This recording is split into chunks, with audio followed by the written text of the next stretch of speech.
Vamos al libro de San Mateo, capítulo 24, y el versículo 29 y el 30. E inmediatamente, después de la tribulación de aquellos días, el sol se oscurecerá, la luna no dará su resplandor, y las estrellas caerán del cielo, y las potencias de los cielos serán conmovidas. Entonces aparecerá la señal del Hijo del Hombre en el cielo, y entonces lamentarán todas las tribus de la tierra, y verán al Hijo del Hombre viniendo sobre las nubes del cielo con poder y gran gloria. La palabra clave que debemos tomar en cuenta hoy es inmediatamente después de la tribulación. Esa tribulación es el último conflicto de Satanás contra la iglesia. Bien, esa tribulación es el último conflicto de Satanás contra la iglesia. Entonces, el versículo dice que inmediatamente después de la tribulación, no pasa un periodo de tiempo de años de la tribulación a la venida de Jesús, sino que el versículo dice que inmediatamente después de la tribulación de aquellos días, el sol se oscurecerá, la luna no dará su resplandor, las estrellas caerán del cielo y las potencias de los cielos serán conmovidas. Y el 30, inmediatamente, entonces aparecerá la señal del Hijo del Hombre que viene en los cielos y todos harán lamentación de él. El versículo número 37, un poquito más adelante, Jesús está contando los eventos que se van a dar antes de su venida. Y el versículo número 37 y 38 presenta lo siguiente. Dice el versículo 37, más como en los días de Noé, así será la venida del Hijo del Hombre. Noten la secuencia. Inmediatamente después de la tribulación, las potencias de los cielos serán conmovidos, aparecerá la señal del Hijo del Hombre y entonces la harán lamentación por él. Jesús sigue hablando del mismo evento, de la misma circunstancia, del mismo tiempo, y dice en el versículo 37, como en los días de Noé, así será la venida del Hijo del Hombre. El 38, porque como en los días antes del diluvio, estaban comiendo, bebiendo, casándose y dándose en casamiento hasta el día en que entró Noé en el arca. Ahora, hermanos, esos versículos nos llevan a una pregunta. Cuando la venida de Jesús se está comparando a los tiempos de Noé, y dice que en los tiempos de Noé la gente estaba comiendo, casándose, dando el casamiento, o sea, viviendo su vida, y no entendieron hasta que cayó sobre ellos el diluvio. Ahora la pregunta es, ¿dónde estaba la gente en los tiempos de Noé? ¿Dónde estaba la gente en los tiempos de Noé? Estaba en su vida, ¿verdad? En sus quehaceres, en sus actividades diarias, y de repente llegó el diluvio. Y se lo llevó a todos. Ahora la otra pregunta. ¿Dónde estaba Noé? ¿En el arca? Antes del diluvio. Estaba haciendo el arca y predicando. Haciendo el arca y predicando. ¿Cuántos años? 120 años, correcto. Es el tiempo que Dios le dio a Noé. Entonces Jesús está diciendo, mire, como en los días de Noé, así será la venida del Hijo del Hombre. Si Noé estaba predicando en los días de él, en esos 120 años, y de repente la gente estaba haciendo todas sus cosas, y de repente vino el diluvio sobre ellos, significa que la iglesia del Señor estará en la tierra predicando el evangelio hasta el día de la venida de Jesús. Significa que el pueblo de Dios, la iglesia del Señor, si la iglesia va a estar predicando hasta el momento de la venida del Señor y la tribulación, e inmediatamente después de la tribulación, entonces aparecerá la señal del Hijo del Hombre, significa que la iglesia atravesará la gran tribulación final. Y Jesús dice, e inmediatamente después de la tribulación aparecerá la señal del Hijo del Hombre. O sea, que la iglesia del Señor va a estar batallando la gran tribulación, va a estar en la gran tribulación. Es más, la iglesia es la razón de la gran tribulación. Y mientras la iglesia está en la gran tribulación de los últimos días, entonces, dice el versículo, aparecerá la señal del Hijo del Hombre. La gente está en sus quehaceres, hay una gran tribulación, la iglesia está batallando la tribulación, y en ese momento aparece la señal del Hijo del Hombre. Eso es lo que dice la palabra. El versículo número 40 y el 41 dice lo siguiente. Versículo 40 y 41. Entonces estarán dos en el campo, uno será tomado y el otro será dejado. Dos mujeres moliendo en un molino, una será tomada y la otra será dejada. Vamos a ver, vamos al relato. La Biblia dice, ya hemos juntado varias cosas, para que la venida de Jesús sea como en los días de Noé.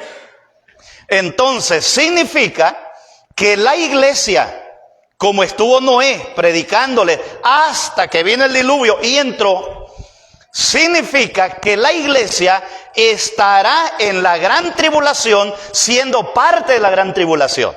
E inmediatamente en la tribulación, o después de la tribulación, dice, se abren los cielos, Cristo viene y llevará a sus escogidos. Pero resulta que en los versículos 40 y 41 Jesús dijo, dos estarán en el campo, uno será tomado y el otro será dejado. Ahora bien, ¿quién es el tomado y quién es el dejado? Vamos a ver, vamos a la palabra. ¿Recuerdan ustedes cómo comenzó el discurso de Jesús? Vamos a ver cómo comenzó el discurso de Jesús. 24, Mateo 24, y el versículo número 1 al 3. 24, 1 al 3. Cuando Jesús salió del templo y se iba, se acercaron sus discípulos para mostrarle los edificios del templo. Respondiendo, él les dijo, ¿veis todo eso? De cierto os digo que no quedará piedra sobre piedra que no sea derribada. ¿De qué? Del templo. Ahora bien, ¿ese templo todavía está o ya fue derribado? Ya fue derribado. En el año 70 fue derribado. Ahora, cuando ellos le preguntan a Jesús, cuando Jesús les va hablando y le dice, miren el templo, qué bonito, le dicen ellos, mire qué bonito el templo. Y Jesús le dijo, ¿saben una cosa? No va a quedar piedra sobre piedra. Jesús está diciéndoles, dentro de pocos años va a ser destruida y no va a quedar piedra sobre piedra. Jesús sigue caminando y los discípulos, dicen en el versículo número 3, y estando él sentado, la secuencia de los eventos, sentado en el monte de los olivos, los discípulos se le acercaron aparte. Los discípulos quedaron en duda de dos cosas. ¿Cuándo va a ser la destrucción del templo? ¿Y cuándo va a ser el fin del mundo?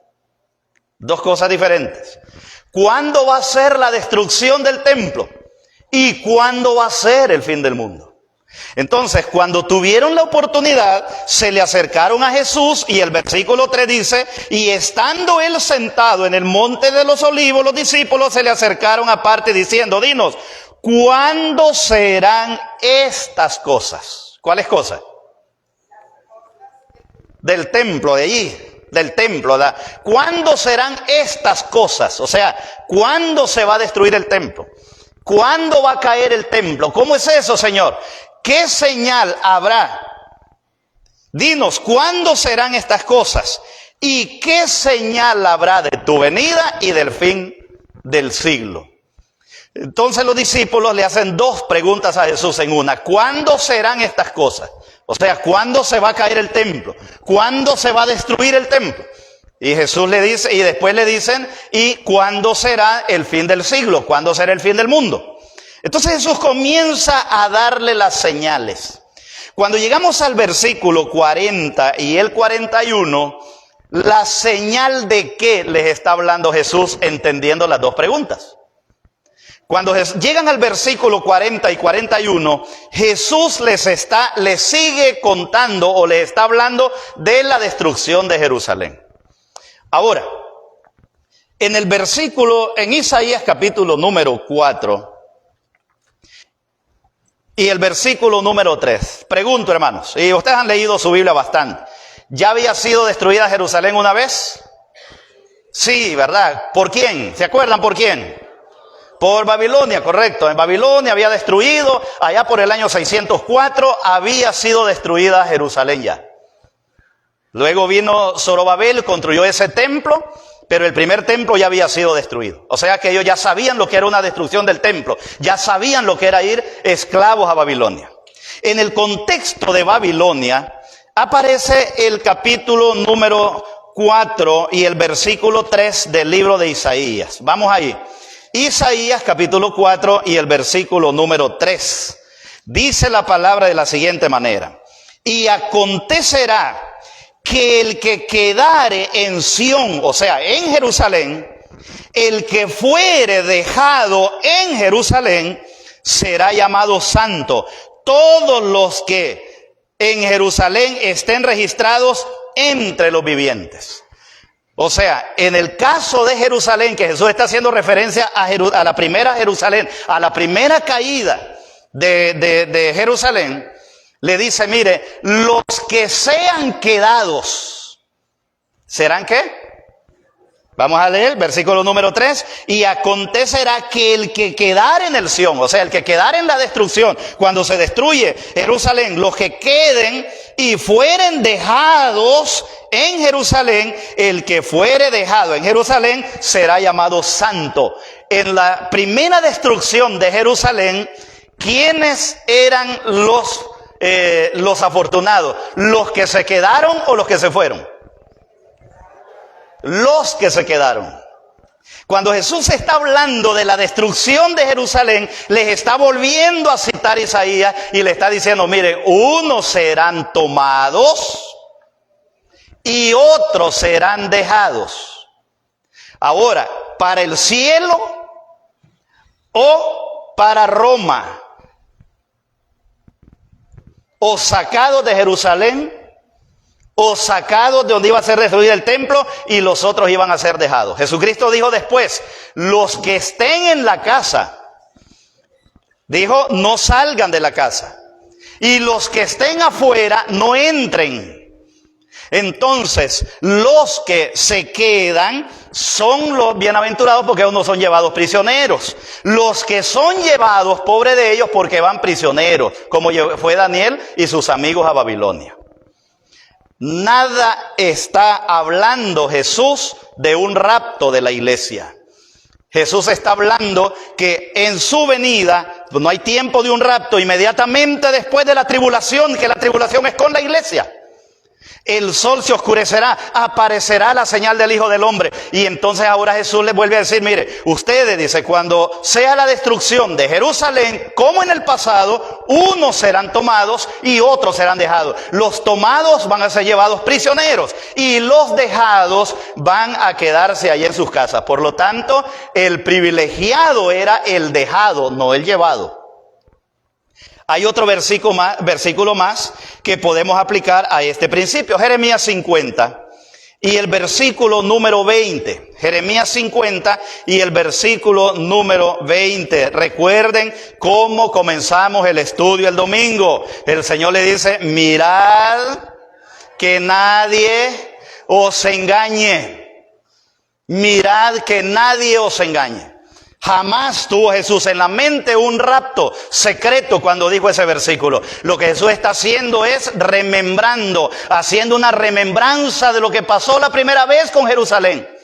Y la misma manera va a suceder. Entonces le dice, cuando ustedes oigan la abominación desoladora, oigan que hay cosas, oigan eso, no vayan al campo y no se queden, porque uno será tomado, el otro será dejado. Ahora, en Jeremías capítulo número 50... y el versículo número 20 dice lo siguiente, Jeremías 50, 20. En aquellos días, en aquel tiempo, otra vez de Jerusalén, dice Jehová, la maldad de Israel será buscada y no aparecerá, y los pecados de Judá no se hallarán, porque perdonaré a los que yo hubiere dejado. Nuevamente haciendo referencia a que los que quedaron en Sión cuando fue destruida Jerusalén, los dejaron los pobres, los sin hogar, los enfermos, los viejitos, porque no los podían llevar hasta Babilonia. Entonces los dejaron, pero era mejor que los dejaran a que se los llevaran prisioneros a Babilonia. Entonces cuando Jesús está hablando en el contexto de Mateo 24, Jesús está hablando de la destrucción de Jerusalén en el año 70. Y dice, unos serán tomados, los van a hallar en el campo, uno será tomado en el campo y el otro será llevado. Ese es el contexto primordial en el cual Jesús está hablando del dejado y del tomado, no en el contexto de un rapto, porque no existe otro versículo que apoye la idea de un rapto en la Biblia. Ahora, cuando vamos al capítulo número 40 nuevamente, y dice el verso, uno será tomado y el otro será dejado. La venida de Jesús, descrita en Mateo 24, siempre, sin excepción, es una venida literal. Literal, es una venida siempre literal y visible de Jesús a buscar a su pueblo. ¿A qué es que va a venir Jesús? A buscar a su pueblo. Y si viene a buscar a su pueblo, ¿cómo es que su pueblo ya está con él? ¿Cómo su pueblo ya está con él si él viene a buscarlo? Porque más adelante dice, y enviará a sus ángeles, dice, a buscar a los escogidos. Cuando él venga con poder y gloria. Por lo tanto, sus escogidos es la iglesia, son los cristianos, los que han sido fieles a él. Entonces, si nosotros leemos el versículo número 27, nos habla de la venida de Jesús de una manera visible. Versículo 27, que es la otra respuesta que Jesús va dando. Recuerden, dos preguntas en una, y Jesús va dando dos respuestas en una, para que ellos puedan entender lo que va a suceder. El versículo número 27 dice lo siguiente, entonces, porque como el relámpago que sale del oriente y se pone al occidente, así también será la venida del Hijo del Hombre, no secreta, sino visible como el relámpago que alumbra el firmamento. El versículo número 30, la última parte también, cielo. Inmediatamente después de ¿qué? De la tribulación. ¿Y la tribulación es de quién? De la iglesia. Es la obediencia a los mandamientos, a los lineamientos, a las leyes de Dios, lo que genera la incomodidad del mundo para que la iglesia sea perseguida en la gran tribulación. Luego dice el versículo 30, entonces aparecerá la señal del Hijo del Hombre en el cielo, el versículo número 39 menciona lo siguiente: y no entendieron hasta que vino el diluvio y se lo llevó a todos. Así será también la venida del Hijo del Hombre. Verso número 42. Velad pues, porque no sabéis a qué hora ha de venir el Señor. Velen. ¿Quiénes son los que deben velar hasta el final? Los hijos de Dios. ¿A quiénes se le está diciendo velen? A la iglesia, a su pueblo. Entonces dice, ustedes velen porque ustedes no saben a qué hora viene. Él no dice, vaya, qué suerteros ustedes que ustedes van a ser llevados antes. Y velen para que se lo lleven. No, no, no. El Señor dice, velen para que cuando Él venga, los encuentre preparados. Velen porque todos hemos de estar para recibir la venida del Señor Jesús. El verso 44, por tanto también vosotros estad preparados, porque el Hijo del Hombre vendrá a la hora que no penséis. O sea, todos los versículos que Jesús está dando, está diciendo ustedes, la iglesia aquí van a estar, la iglesia aquí va a estar. Por lo tanto, velen, oren, prepárense, estudien, capacítense, amen al Señor, entreguen su vida al Señor, porque no saben a qué hora va a venir el Señor. Él no dice porque no saben a qué hora se lo van a llevar. Dice, no saben a qué hora va a venir el Señor por su pueblo. O sea que la iglesia del Señor, los cristianos, los siervos de Dios, los fieles, el Señor va a venir acá a la tierra a buscarlos. Verso número 46, bienaventurado aquel siervo al cual cuando su Señor se lo lleve. ¿Cómo dice? Bienaventurado aquel a cuando su Señor dice, venga, le halle haciendo así. O sea, haciendo ¿cómo? Velando, orando y preparándose. El versículo número 48, pero si aquel siervo malo dijera en su corazón, mi Señor tarde en venir.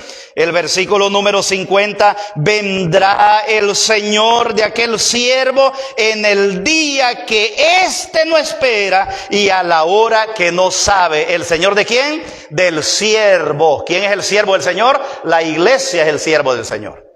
Por lo tanto, queridos hermanos, todas las veces que la Biblia habla de que Cristo va a venir, habla de un evento público, de un evento grande que va a conmover el universo y que la iglesia inmediatamente después de la tribulación será bendecida con la venida de Cristo Jesús.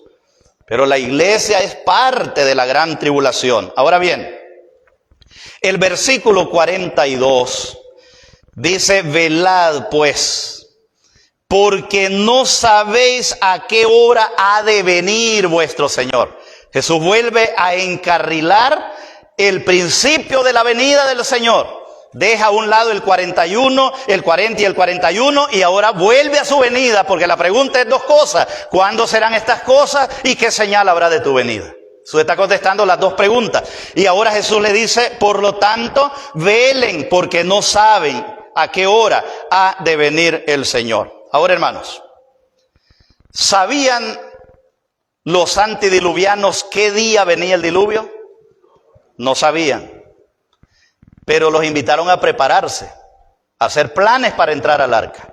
Por lo tanto, la preparación de ellos, cuando el versículo número 42 dice, velad porque no sabéis a qué hora ha de venir el Señor, podemos decir nosotros, entonces, cuando Cristo dice, uno será tomado y el otro será dejado, ¿se puede aplicar a su segunda venida? Claro que sí. Claro que sí. ¿Por qué razón? Porque con Cristo se va a ir. Cual día que Él venga, se va a ir el que se ha preparado. Y el que no se ha preparado, se va a quedar. Entonces es lógico. Si yo estoy preparado y el hermano que está conmigo aquí no quiere nada con el Señor Jesús, no quiere nada. Cuando Cristo venga, lógicamente dice, enviará sus ángeles a levantar a los escogidos. Si yo ando caminando, yo soy escogido y ando con el que no es escogido, lógicamente el que no es escogido se va a quedar. Porque dice que los ángeles vienen a levantar y a buscar a sus escogidos. Un tema que vamos a ver más adelante. Por lo tanto, sí podemos aplicar que también el principio se puede entender que el que esté preparado se va cuando Cristo venga. Y el que no esté preparado no se irá porque no es parte de sus escogidos. Jesús lo escenificó de una manera muy clara más adelante en el versículo número 25, capítulo 25, ¿se acuerda? En el capítulo 25, Jesús sigue el relato y dice, mire, el reino de los cielos será semejante a 10 vírgenes. Otra vez, el reino de los cielos será semejante a 10 vírgenes que, tomando sus lámparas, salieron a recibir al esposo. ¿Cuántas salieron? Pero no dice que unas ya venían con el esposo. ¿Se da cuenta? Está Jesús dando la ilustración del mismo principio de la venida. Dice que las 10 vírgenes llegaron a recibir al esposo. De las 10 vírgenes que llegaron, ¿cómo andaban ellas? 5, dice el versículo 2, 5 eran prudentes y entraron cuando vino el novio. El novio no la secuestró, ¿verdad? No, sino que cuando vino el novio, entraron las 5. Y ese mismo día que entraron 5, 5 no entraron. ¿Se da cuenta? Entonces a eso se está refiriendo también cuando dice, uno será tomado y el otro será dejado. El que esté preparado, ese va a ser llevado. El que no se haya preparado, ese será dejado. Simplemente eso es lo que Jesús está enseñando en el relato. Y con las 10 vírgenes toma más sentido cuando Jesús dice, miren, 5 de ellas eran prudentes. ¿Y por qué eran prudentes? Dice el versículo 3, las insensatas, las necias, las imprudentes, tomando sus lámparas, no tomaron aceite. En otras palabras, estaban sabidas que venía el esposo, o no sabían las 10. Las 10 sabían que venía el esposo. Las 10 se les anuncia que viene el esposo, pero de las 10, 5 se prepararon y entraron, y 5 no se prepararon y no entraron, pero fue en el mismo evento, en la llegada del novio. No hay una separación fuera de eso que diga, mire, la iglesia no va a pasar la gran tribulación porque la iglesia va a ser raptada, pero si es la iglesia la que genera la persecución, es la iglesia la que genera la tribulación, como ha sido siempre. Las guerras más grandes y más mortíferas y más sanguinarias han sido contra la iglesia, porque la iglesia guarda los mandamientos de Dios y tiene la fe de Jesús. Y eso le estorba al mundo. Entonces, en los días finales, la iglesia va a ser motivo otra vez de persecución. Pero si la iglesia es levantada para que no sufra, para que no pase persecución, entonces sería injusto, porque a Isaías lo aserraron en 2 por la palabra. ¿Qué corona tenemos nosotros que no podemos enfrentar lo que le pasó a Isaías? El apóstol Pedro murió con la cabeza hacia abajo, crucificado.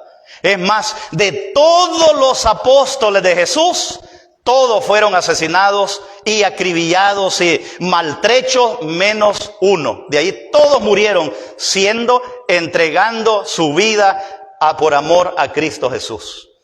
Sería injusto que al final uno se les guarde de eso, cuando a otros no se les guardó y murieron con la esperanza puesta en Cristo Jesús. Por lo tanto, es la iglesia la que va a enfrentar ese conflicto final. Es la iglesia la que va a enfrentar esa tribulación. Ahora la pregunta es, bueno, ¿y nosotros qué hacemos entonces? ¿Qué es lo que vamos a hacer nosotros? ¿Qué es lo que tenemos que hacer mientras esperemos? La Biblia dice que las 5 vírgenes prudentes llenaron aceite con tiempo, y cuando vino el esposo entraron a disfrutar de las bodas del Cordero. Por lo tanto, hermanos queridos, lo que nos enseña la palabra de Dios es que las personas tienen ahora para prepararse. Pronto se abrirán las nubes de los cielos y Jesús volverá con poder y gloria.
Ven, Señor Jesús.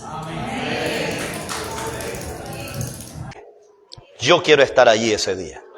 Yo quiero ser el que el Señor tome, pero que me tome ahora, que me dé la vida hoy, que inscriba mi nombre hoy en el libro de la vida. Porque cuando los ángeles vengan, vendrán a llevar a sus escogidos. ¿Quieres tú ser escogido?